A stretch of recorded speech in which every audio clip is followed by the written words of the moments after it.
നമസ്കാരം. മ്യാൻമറിലെ വിമതസേനയും ജുണ്ട ഭരണകൂടവും തമ്മിലുള്ള പോരാട്ടം രൂക്ഷമായതോടെ നൂറുകണക്കിന് മ്യാൻമർ സൈനികർ അഭയം തേടി ഇന്ത്യൻ അതിർത്തിയിലേക്ക്. മിസോറാമിലെ ബെൻതുക്ബെൻഗ ഗ്രാമത്തിലേക്കാണ് 276 അംഗ മ്യാൻമർ സൈന്യം എത്തിയത്. തോക്കുൾപ്പെടെയുള്ള ആയുധങ്ങളുമായിട്ടാണ് സൈനികർ അതിർത്തി കടന്നിട്ടുള്ളത്. സൈനികരെ ബെൻതുക്ബെൻഗയ്ക്ക് സമീപമുള്ള പർവയിലെ അസം റൈഫിൾസിന്റെ ക്യാമ്പിലേക്ക് മാറ്റിയതായി റിപ്പോർട്ടുണ്ട്. സായുധ ഗ്രൂപ്പായ അരാഗൻ ആർമി സൈനിക ക്യാമ്പ് കീഴടക്കിയതോടെയാണ് മ്യാൻമർ സൈന്യം ഇന്ത്യയിലേക്ക് കടന്നത്. അതിർത്തി സംസ്ഥാനമായ മിസോറാമിലേക്കാണ് മ്യാൻമർ സൈനികരുടെ കുടിയേറ്റം സംബന്ധിച്ച് മിസോറാം സർക്കാർ കേന്ദ്ര സർക്കാരിന് വിവരങ്ങൾ ധരിപ്പിച്ചു. മ്യാൻമർ സൈനികരെ തിരിച്ചയക്കുന്നതിനുള്ള നടപടികൾ എത്രയും വേഗം സ്വീകരിക്കണമെന്ന് ആവശ്യപ്പെടുകയും ചെയ്തു. ഇന്ത്യക്കും മ്യാൻമറിനും ബംഗ്ലാദേശിനും ഇടയിൽ വരുന്ന സ്ഥലമാണ് ബെൻതുക്ബെൻഗ. ലോങ്ക്ലായ് ജില്ലയിലാണ് ബെൻതുക്ബെൻഗ ഗ്രാമം. 2021 സൈനിക അട്ടിമറിക്ക് ശേഷം മ്യാൻമറിൽ ആഭ്യന്തര കലാപം രൂക്ഷമാണ്. കഴിഞ്ഞ കുറച്ചു മാസങ്ങളായി നൂറുകണക്കിന് സൈനികരാണ് മിസോറാമിലേക്ക് കടന്നതെന്ന് റിപ്പോർട്ടുകൾ പറയുന്നു.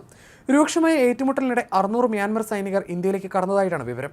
പടിഞ്ഞാറൻ മ്യാൻമർ സംസ്ഥാനമായ റാഖൈനയിലെ വംശീയ സായുധ സംഘമായ അരാഗൻ ആർമി പ്രവർത്തകർ പട്ടാള ക്യാമ്പുകൾ പിടിച്ചെടുത്തതിനെ തുടർന്ന് അവർ മിസോറാമിലെ ലോങ്ക്ലായ് ജില്ലയിലേക്ക് എത്തുകയായിരുന്നുവെന്ന് സർക്കാർ വൃത്തങ്ങൾ അറിയിച്ചു. സൈനികർക്ക് അസം റൈഫിൾസ് ക്യാമ്പിൽ അഭയം നൽകിയിട്ടുണ്ടെന്നും അവർ പറഞ്ഞു. ഷില്ലോങ്ങിൽ നടന്ന വടക്കുകിഴക്കൻ കൗൺസിൽ യോഗത്തിന്റെ പ്ലീനറി സമ്മേളനത്തിനിടെ മിസോറാം മുഖ്യമന്ത്രി ലാൻഡുഹോമയും കേന്ദ്ര ആഭ്യന്തരമന്ത്രി അമിത്ഷായും തമ്മിൽ അടിയന്തര ചർച്ച നടന്നു. സംസ്ഥാനത്ത് അഭയം പ്രാപിച്ച മ്യാൻമർ സൈനികരെ വേഗത്തിൽ തിരിച്ചയക്കേണ്ടതിന്റെ ആവശ്യകത മുഖ്യമന്ത്രി ചർച്ചയിൽ വ്യക്തമാക്കിയതായിട്ടാണ് റിപ്പോർട്ട്. പ്ലീനറി യോഗത്തിന് ശേഷം മാധ്യമപ്രവർത്തകരോട് സംസാരിച്ച മുഖ്യമന്ത്രി നിലവിലെ സ്ഥിതിഗതികൾ വിശദീകരിച്ചു. മ്യാൻമറിൽ നിന്ന് ആളുകൾ നമ്മുടെ രാജ്യത്തേക്ക് അഭയം തേടി എത്തുകയാണ്. മാനുഷിക പരിഗണനയുടെ പേരിൽ ഞങ്ങൾ അവരെ സഹായിക്കുന്നുണ്ട്. മ്യാൻമറിലെ പട്ടാളക്കാർ അഭയം തേടി വരുന്നത് തുടരുകയാണ്.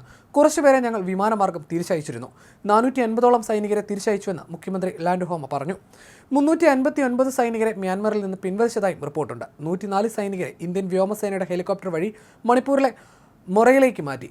ഐസോളിനടുത്തുള്ള ലെങ്പൂയി വിമാനത്താവളത്തിൽ നിന്ന് മ്യാൻമർ വ്യോമസേനയുടെ കാർഗോ ട്രാൻസ്പോർട്ട് വിമാനങ്ങൾ വഴി ഈ മാസം ആദ്യം 255 സൈനികരെ തിരികെ മ്യാൻമറിലേക്ക് കൊണ്ടുപോവുകയും ചെയ്തിരുന്നു. മ്യാൻമറിൽ നിന്നെത്തിയ സൈനികരെ ഐസ്വാളിലേക്ക് എത്തിക്കും. അവിടെ നിന്ന് മ്യാൻമർ വ്യോമസേനയുടെ വിമാനത്തിൽ തുറമുഖ നഗരമായ സിഡ്വേയിലേക്ക് കൊണ്ടുപോകുമെന്ന് ആഭ്യന്തര വകുപ്പ് അറിയിച്ചു. അതേസമയം ഇന്ത്യ മ്യാൻമർ അതിർത്തി ബംഗ്ലാദേശ് അതിർത്തി പോലെ സംരക്ഷിക്കുമെന്ന് ആഭ്യന്തരമന്ത്രി അമിത്ഷാ വ്യക്തമാക്കി. അനധികൃത കുടിയേറ്റം തടയുന്നതിനായി ഇന്ത്യ മ്യാൻമർ അതിർത്തിയിലെ സ്വതന്ത്ര സഞ്ചാരം സർക്കാർ നിർത്തണമെന്ന് കഴിഞ്ഞ സെപ്റ്റംബറിൽ മണിപ്പൂർ മുഖ്യമന്ത്രി ആവശ്യപ്പെട്ടിരുന്നു. മ്യാൻമറുമായുള്ള അതിർത്തിയിൽ വേലി കെട്ടാൻ സംസ്ഥാനം ശ്രമിക്കുന്നുണ്ടെന്നും അദ്ദേഹം വ്യക്തമാക്കുകയുണ്ടായി. മണിപ്പൂർ, മിസോറാം, നാഗാലാൻഡ്, അരുണാചൽ പ്രദേശ് എന്നിവിടങ്ങളിലായി ഇന്ത്യയും മ്യാൻമറും 1643 കിലോമീറ്റർ അതിർത്തി പങ്കിടുന്നുണ്ട്. അതേസമയം പ്രധാനമന്ത്രിയുടെ നേതൃത്വത്തിൽ രാജ്യം 3 കൊല്ലത്തിനുള്ളിൽ മാവോവാദികളിൽ നിന്ന് പരിപൂർണ്ണ മുക്തി നേടുമെന്നും അമിത്ഷാ പറഞ്ഞു.